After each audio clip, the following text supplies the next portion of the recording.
حضرت ابراہیم بن ادہم رحمۃ اللہ علیہ کے پاس ایک شخص آیا، کہنے لگا حضرت مجھے کوئی ایسا طریقہ بتا دیجئے کہ میں گناہ بھی کروں اور مجھے پکڑ بھی نہ ہو اور گرفت بھی نہ ہو۔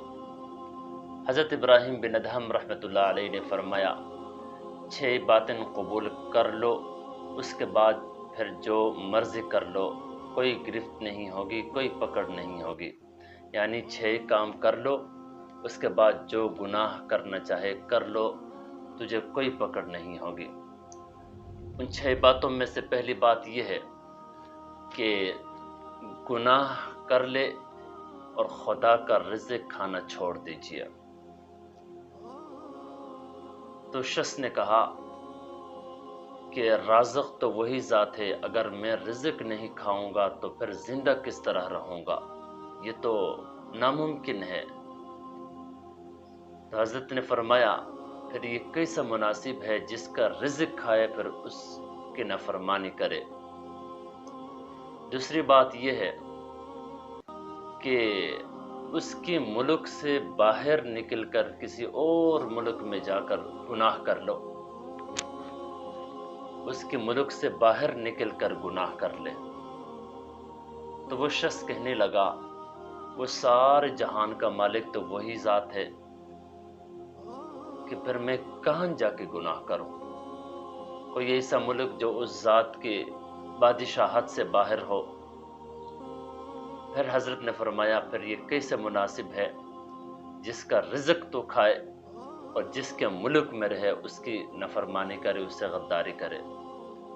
تیسری بات یہ ہے کہ گناہ ایسی جگہ میں جا کر کرے جہاں وہ ذات تجھے نہ دیکھ سکے۔ تو وہ شخص کہنے لگا وہ رب کائنات دلوں کے بیت تک جانتا ہے، پھر میں کہاں جا کے گناہ کروں جہاں وہ نہ دیکھ سکتے ہو۔ تو پھر حضرت نے فرمایا جس کا رزق تو کھائے، جس کے ملک میں رہے پر اسی کے سامنے نافرمانی کرے، یہ کیسے مناسب ہو سکتا ہے۔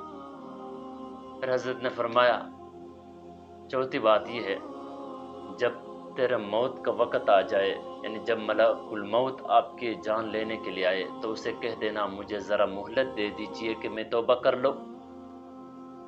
تو شخص نے کہا ملک الموت نے آج تک کسی کو مہلت نہیں دیا۔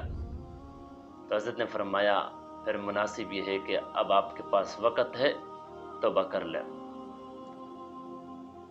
پھر حضرت نے فرمایا 5ویں بات یہ ہے کہ جب قیامت کے دن رب کی طرف سے حکم آ جائے کہ تجھے دوزخ میں ڈالا جائے، جب تجھے پکڑنے کے لیے فرشتے آ جائے تو آپ انکار کر دینا۔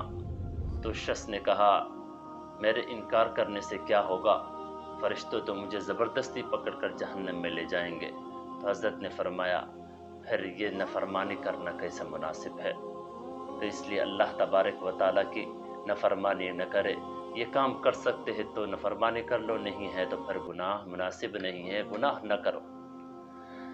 تو ہمارے لیے سبق یہ ہے جس ذات کا رزق کھائے پھر اس کے ملک میں رہے، اس کے نظروں کے سامنے پھر بندہ گناہ کرے، یہ کیسے مناسب ہے۔